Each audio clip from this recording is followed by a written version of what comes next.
Sir जैसे आपका संस्थान 8 साल से चलता चला आ रहा है, तो आप कैसे लोगों के साथ खड़े होते हैं? जी, सबसे पहले तो आप सभी पत्रकार बंधुओं को बहुत बहुत आभार, बहुत बहुत साधुवाद कि आप लोग यहाँ मतलब इस कार्यक्रम की तैयारी के अनुक्रम में जो हमारी जो योजनाएं हैं जो हम करना चाहते हैं उसको जानने के लिए और जान करके उसको पूरे देश प्रदेश में पूरे सबको जो है पहुँचाने का काम करेंगे। इसके लिए आप सबको बहुत बहुत साधुवाद। सर, जो आगामी 22 जून को मोस्ट क्रांति सम्मेलन की तैयारियां चल रही हैं, जो कार्यक्रम रख रहे हैं, तो मुख्य उद्देश्य क्या है कार्यक्रम का? ये कार्यक्रम का मुख्य उद्देश्य है कि मनवादी व्यवस्था की वजह से हमारे जो पिछड़े वर्ग के लोग हैं, खास करके पिछड़ी जातियाँ जो आज पिछड़े हैं, उसका मुख्य कारण जो हमने महसूस किया, जो हमने अध्ययन किया, तो निकल के आया कि इनके पिछड़ेपन का मुख्य कारण है अंधविश्वास, पाखंडवाद और मनवाद में जकड़े हुए। और इनको जब तक वहाँ से हम बाहर नहीं निकालते तब तक इनका पिछड़ापन दूर नहीं होगा। और इसी उद्देश्य से कि हमको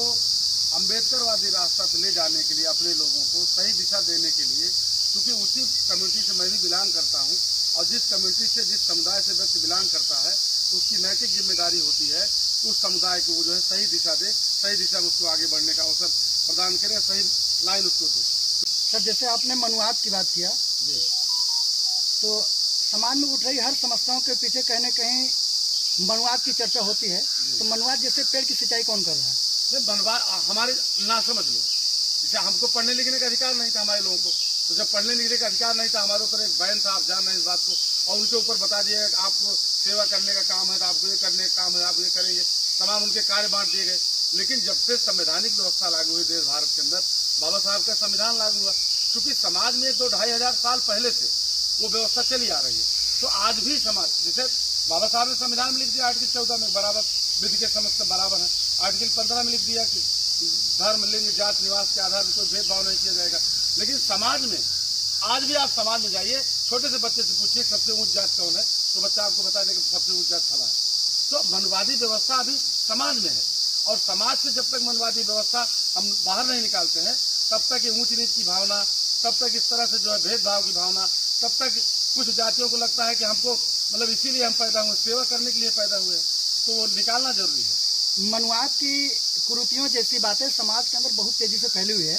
लेकिन बाबा साहब की जो बातें, सकारात्मक जो विचार है, संवैधानिक बातें हैं, वो संवैधानिक बातें समाज के अंदर अपना अस्तित्व जड़ क्यों नहीं पकड़ पा रही है? हाँ, उसका बहुत सही सवाल आपका है। वो इसलिए, देखिए बाबा साहब ने संविधान लिखा और संविधान में सब व्यवस्थाएं की, लेकिन जो सरकारें हमारी आई, अभी तक की जो सरकारें आ रही हैं, वो कहीं न कहीं से मनुवाद को ज्यादा प्रश्रय दे रही हैं। और जब तक देश का हुक्मरान, देश का शासक, जब तक उसके वो ईमानदारी से संविधान को लागू नहीं करना चाहेगा, जब तक वो मनवाद से झगड़ा रहेगा, मनवादी, आज भी आप देख रहे हैं कि तमाम ऐसी चीजें हो रही हैं कि वहाँ, जबकि देश धर्मनिरपेक्ष आप लोग सबको पता है, लेकिन धार्मिक अनुष्ठान किए जाते हैं। इस तरह से चीजें जो है हो रही हैं, ये कहीं न कहीं से मनवादी विचारधारा को, मनवादी व्यवस्था को, जो लोग आ रहे हैं चुन करके, जो प्रधानमंत्री, मुख्यमंत्री बन रहे हैं, उसमें से ज्यादातर लोग इस विचारधारा को बनाए रखना चाहते हैं। और इसलिए हमारा ये मानना है कि अगर संविधान को पूरी तरीके से लागू करना है, अगर मनवाद को पूरी तरह जड़ से समाप्त करना है, तो संवैधानिक व्यवस्था के तहत शीर्ष पे जो हमारे जो शीर्ष कुर्सियां हैं, उस पर जो है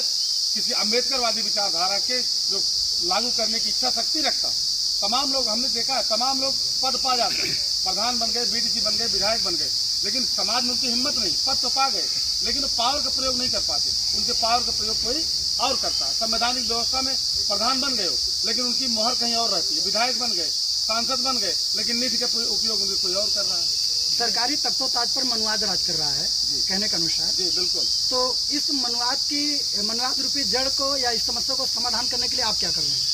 हम समाज को वो उसी अनुक्रम में काम किया जा रहा है, जो 22 का हमारा क्रांति सम्मेलन है, वो उसी, क्योंकि ज्यादातर मनवाद को मजबूत अगर कोई कर रहा है तो हमारे नासमझ लोग, पिछड़े लोग कर रहे हैं, उसी को मजबूत कर रहे हैं और उसी से लाभ खा रहे हैं। इसलिए हम जो मनुविधान है, इसको हम दुनिया का सर्वश्रेष्ठ राजनीतिक ग्रंथ, मतलब सबसे बड़ा इसको हम दुनिया का सर्वश्रेष्ठ राजनीतिक ग्रंथ, मतलब सबसे बड़ा कूटनीतिक ग्रंथ मानते हैं कि 4.5 साल जो है पीटने काट तोड़ने की बात करता है, निजता हिंसा की बात करता है, और 4-5 महीने के अंदर अंदर वो लोग जो है हिंदूवादी बात करके भाई हम लोग सब धर्म है ये है वो है, इस तरह की बात करके अपना काम कर लेते हैं और पिछड़ों का प्रयोग कर लिया जाता है पटरा बल्ली की तरह। फिर पिछड़े प्रयोग है, प्रयोग होने के बाद फिर उनको जो है जहाँ के तहाँ नीच है छूत है यहाँ वहाँ इस तरह की व्यवस्था चल रही है। सर आप बड़े हिम्मत के साथ जो है आज प्रेस वार्ता कर रहे हैं और मनुवाद की जड़ों पर एक कुठाराघात कर प्रहार कर रहे हैं जी। लेकिन आप जैसे हमारे समाज में और भी बुद्धिजीवी लोग हैं लेकिन उनके विचार में ये बातें क्यों नहीं है अभी तक? देखिए विचार में सबके आएगी, मैं उसको महसूस कर लिया। हम अपने बर्बादी का हम शासक कौम है, हम शासक कौम है, देश भारत के हम शासक सूर्यवंशी हम लोग क्षत्रिय हैं, लेकिन आज हमको नीच बनाया गया है, शूद्र बनाया गया है। और जिस व्यवस्था के तहत बनाया गया है, जिस व्यवस्था से हमको नीच बनाया गया है और जिस व्यवस्था से हमारे लोग नीच बने हुए हैं, अगर उसकी जानकारी हमको हो गई है तो हमारा पहला कर्तव्य बनता है उस व्यवस्था से हम अपने लोगों को बाहर निकालने और उसी काम के लिए हम लोग लगे हुए हैं। हमारी टीम जो है मोस्ट कल्याण की टीम जो है, हमारे और सब भाई लोग जो है सब उसी लिए लगे हुए हैं। सर ये मोस्ट कल्याण मीन्स होता क्या है? मोस्ट नियम for minority, O for OBC, S for ST, T for tribe. Minority, OBC, ST, tribe के कल्याण के लिए, मतलब आप कह सकते हैं कि जो माननीय काशीराम साहब का वाम सेफ है या बहुजन है, वही जो है श्यामलाल निषाद का, रामानंद बौद्ध जी का, राम अजोत जी का जो है वही अध्यक्ष जी कहीं ऐसा तो नहीं आने वाले समय में ये आपका जो मोस्ट कल्याण बनाया है आपने, कहीं आने वाले समय में ये भी पार्टी राजनीतिक रूप तो नहीं ले लेगी? नहीं,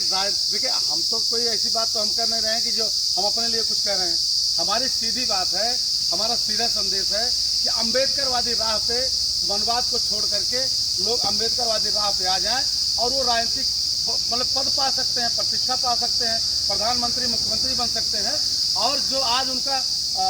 पद है उसके बाद भी पावर नहीं है, पावर कोई और उपयोग कर रहा है, मनवादी रास्ते से हट करके जिस दिन अम्बेडकरवादी रास्ते पे आ जाए हमारे लोग, वो जो है हर कुछ प्रयोग कर सकते हैं, हर कुछ कर सकते हैं।